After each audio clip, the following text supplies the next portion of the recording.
네, 오늘 설교 말씀은 마가복음 1장 29절에서 33절 말씀입니다. 시작하기 앞서서 이미 4월은 봄의 계절로 정의를 합니다. 네, 요즘 날씨가 되게 오락가락하죠. 얼마 전에 제가 목요일날 예비군 훈련 갔었는데 북한산 자락에서 했었거든요. 눈이 와가지고 엄청 추웠습니다. 엄청 떨다가 집에 올라와서 감기 걸릴 뻔했는데 다행히 감기 안 걸려서 다행이었습니다. 그래서 이런 춤추는 날씨에 맞춰서 주변 정세뿐만 아니라 온 나라도 춤을 추고 있죠. 네, 박정희의 딸 박순희. 제 친구 박순희가 있어가지고 박정희의 딸 이제 박 대통령님이 여러 가지 인수인해로 고초를 겪고 있고, 근데 이제는 또 북한 정세 때문에 이런 것이 다 무마되고 이런 상황들이 있습니다.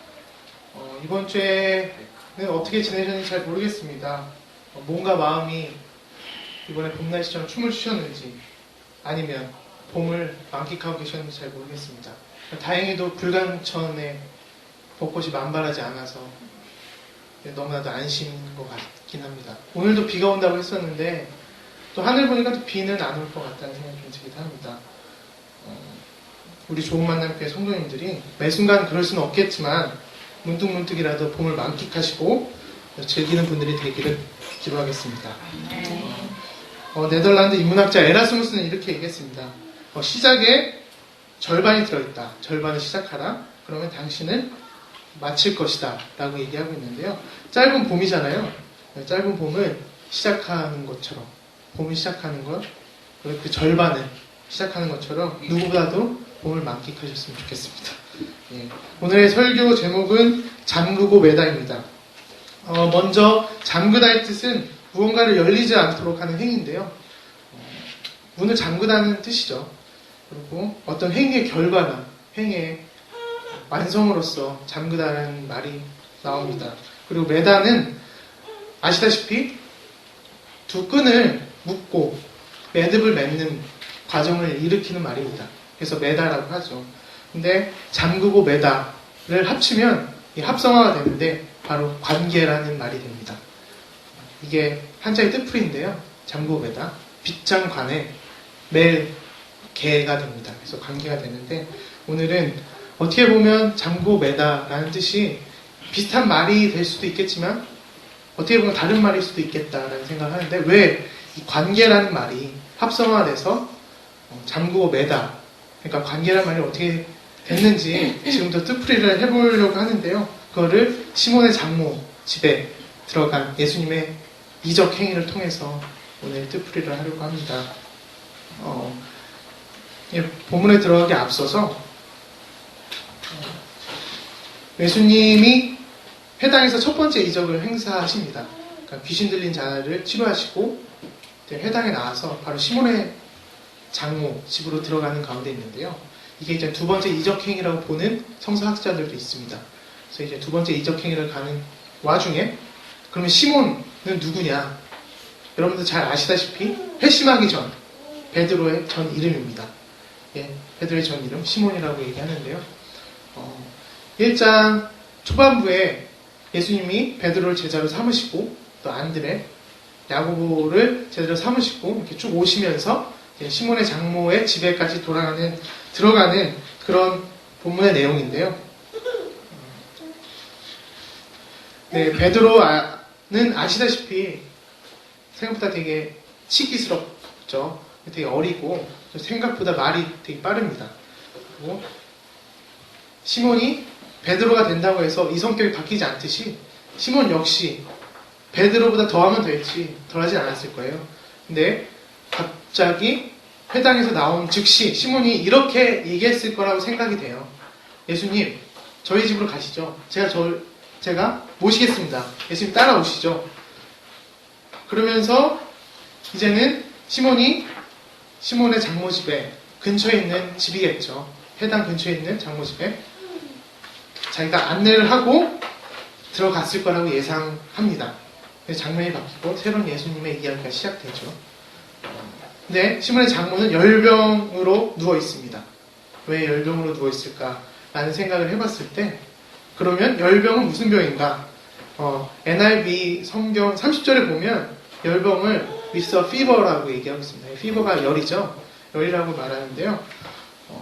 이게 열병이라고도 해석을 돼요. 국어사전에서 간단히 얘기하면 열병은 열이 오르는 병이죠. 열났다라고 하면 열병인 거죠. 예, 너무 장황하게 설명하고 있는데 열났다라는 거는 열병입니다. 근데 유체적인 질병으로만 해석되는 거는 이 서양 지식의 한계인 것 같다는 생각이 좀 들기도 합니다. 헬라어의 열병은 피레소입니다. 피레소는 형용사인데요. 상태를 얘기하는 거예요. 열이 난 상태, 그리고 열불이 난 상태를 얘기하고 있습니다. 이 얘기를 왜 계속 얘기하냐? 마가복음의 기적 이야기를 쓴 강일상 목사는 이 열병을 화병으로 해석해도 무방하다라고 얘기하고 있습니다. 화병은 한국에서만 있는 병이에요. 다시금 생각해보면 시몬의 장모는 열불이 나서 누워있는 상태죠. 왜 열불이 나서 누워있는가? 그 원인은, 병에는 무조건 원인이 있잖아요. 그 원인에 맞게 치료법도 다양하고요. 근데 화병은 제가 봤을 때 관계에 의해서 100% 생기는 병이 화병입니다. 제가 요새 아침에 시간이 많이 남아서 아침 드라마를 처음이 MBC거든요. MBC 그 다음에 SBS, 그 다음에 KBS입니다. 이렇게 가면 정확히 9시 40분이 됩니다. 9시 40분이 되면 제 할 일을 하고 출근하거나 뭐 이런 것들을 하는데, 보통 거기서는 이제는 장모님이거나 시어머님께서 열불이 나 있는 상태죠. 항상 화병이 나 있는 상태고, 근데 가만히 생각해보면 이유는 자명해 보입니다. 시몬의 본업은 어부죠. 다 아시다시피 어부입니다. 근데 어느 순간부터 본업을 등한시하고 예수님을 따라가기 시작한 거죠. 뭐에 홀리든, 우리가 이단에 홀리든 사이비에 홀리든 신천지에 홀리든 뭐에 홀리든 시몬도 예수님한테 홀립니다. 모두 다 아시다시피 당시 기득권을 제외한 이스라엘 땅의 사람들은 삶이 녹록지 않죠.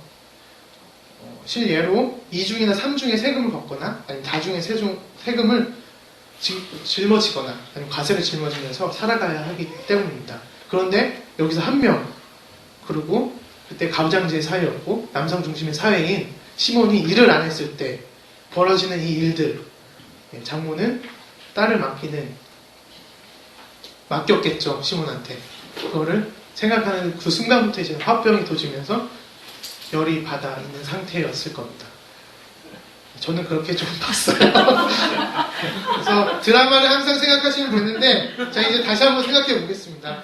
전반적으로 상황을 묘사해 보면, 예수님께서 들어가기 전에 방 상황을 설명해 보면, 시몬의 장모는 누워있겠죠, 자기 방에서.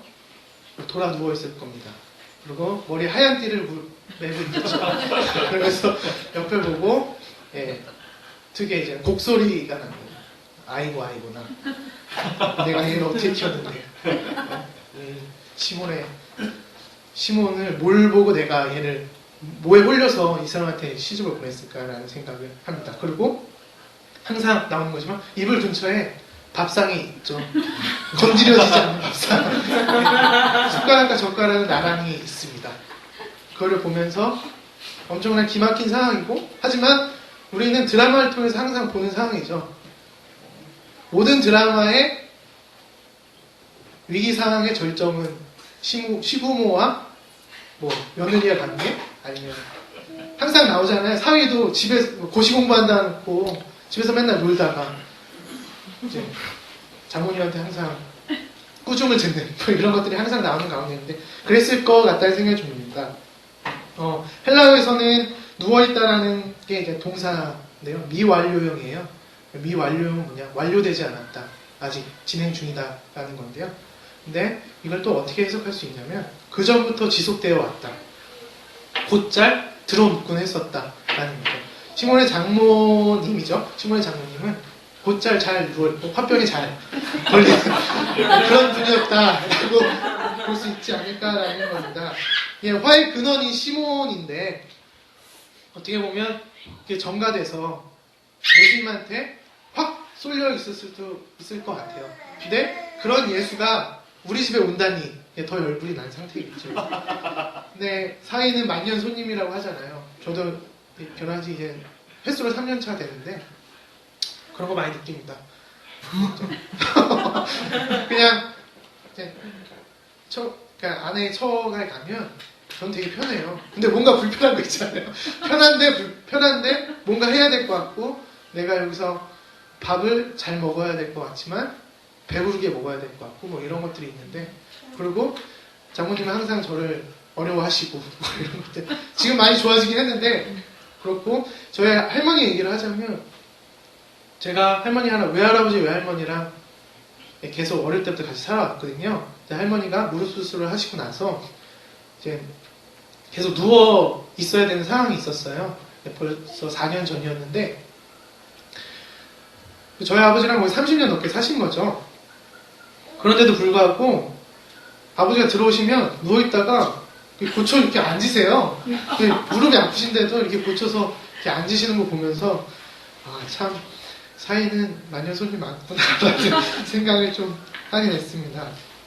근데 이제 이런 관계들이 친밀하면 친밀해질수록 잠그고 매는 관계가 확실해지는 것 같습니다.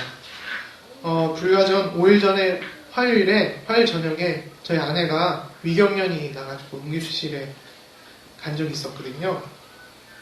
종로 5가에서 제가 전화를 안 받은 잘못도 있었는데 종로 5가에서 택시를 타고 40분 동안 40분이 되게 길어 보였어요. 이게 식은땀도 되게 많이 나고 그랬었는데 이제는 내리고 저희 집 4층이잖아요. 계단 올라가면서 그래 모든 걸 이해해줘야지 이해해줘야지 하면서 올라가서 문을 여는 그 순간부터 제가 아내를 다그치기 시작했습니다. 왜 이러고 있냐 119를 왜 안 불렀냐 뭐 이런 것부터 시작해서 마음속으로 연습을 했는데 그런 게 잘 안 됐습니다. 마음속으로 제가 떠올렸던 말이 이거였습니다. 마음 아팠지. 내가 더 빨리 왔어야 되는데.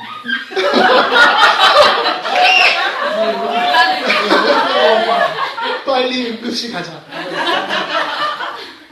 근데 보는 순간 이게 안 되죠. 이게 안 됐습니다.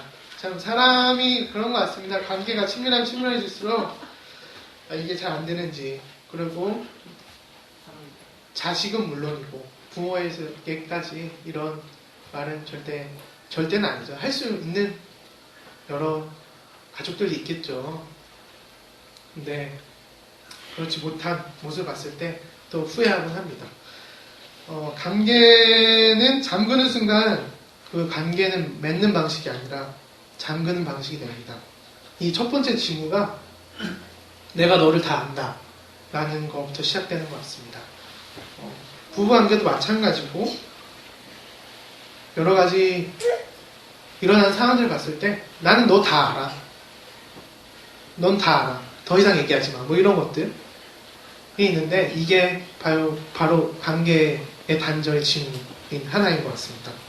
요즘 세대도 마찬가지로 관계의 단절로 시달리고 있죠. 사회 병리적 현상들이 많이 나타나고 대표적인 현상이 자살입니다.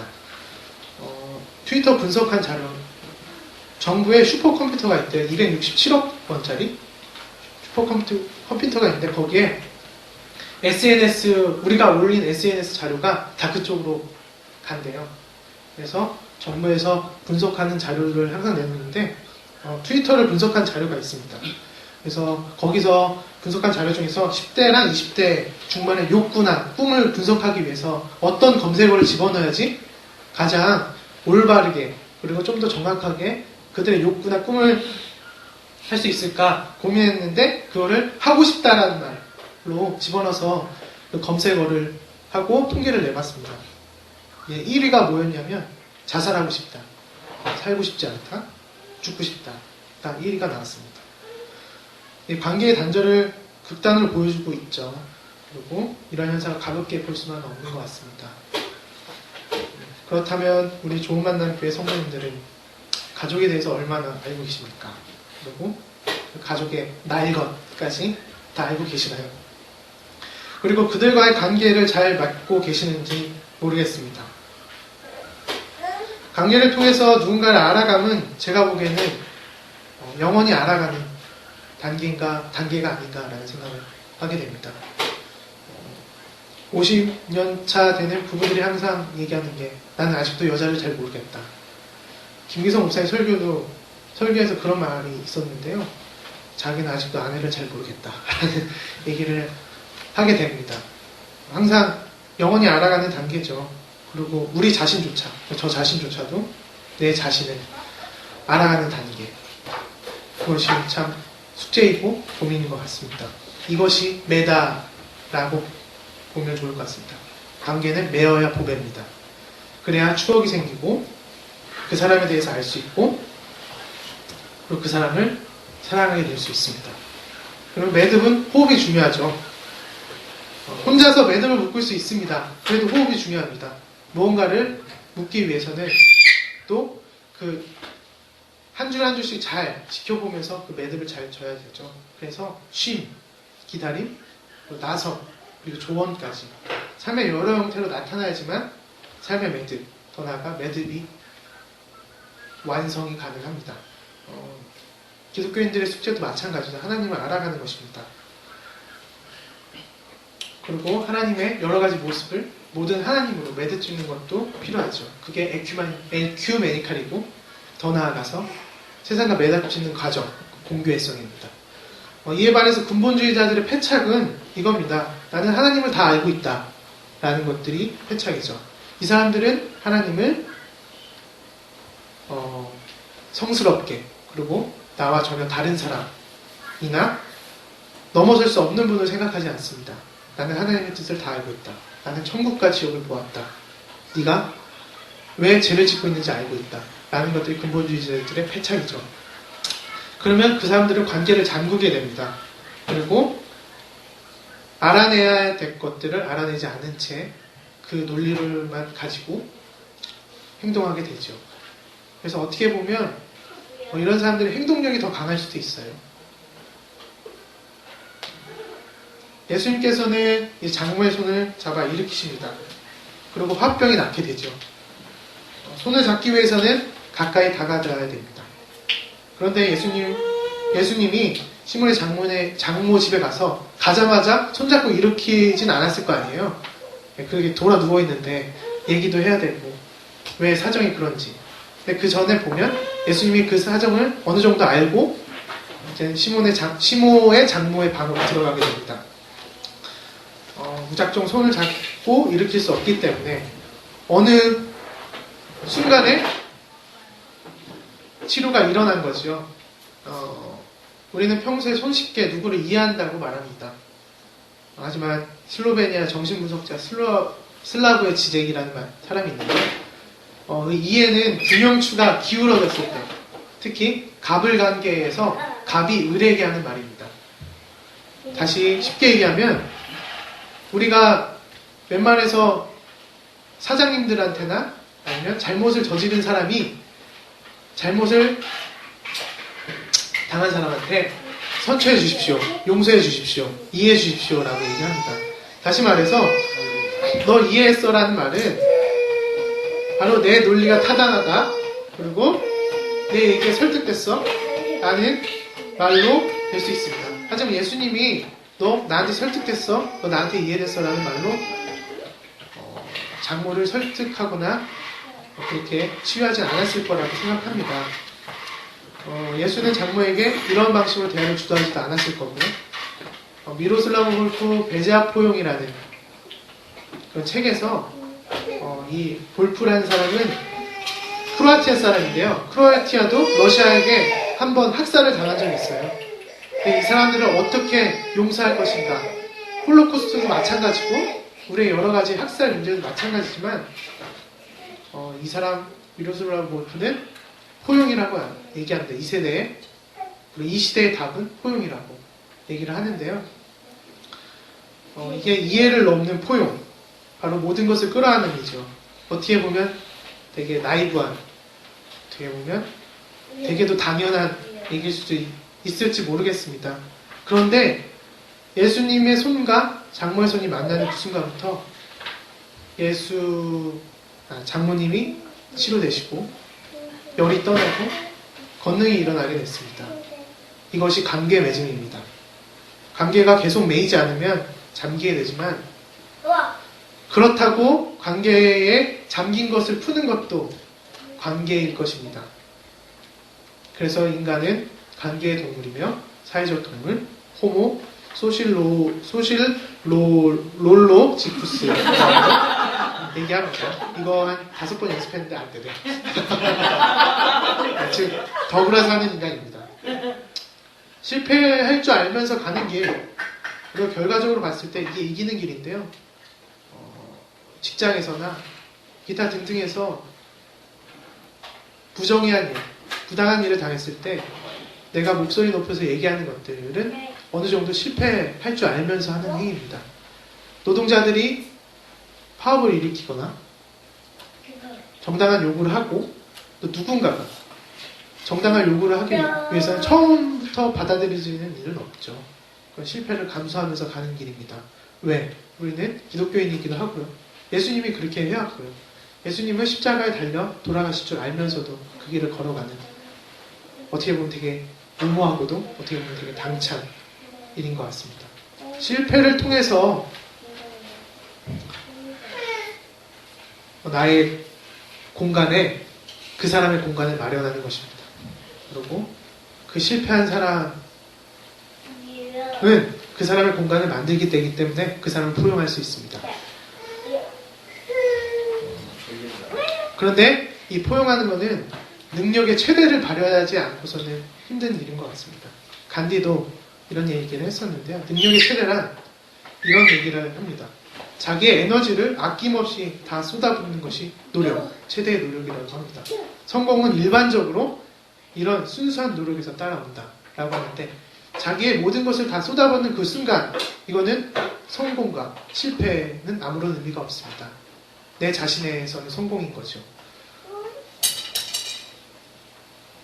파워, 재능도 마찬가지고 쌍용도 마찬가지고 어떤 사람들은 실패라고 얘기합니다. 근데 제가 봤을 때는 절대 그건 실패가 아니거든요.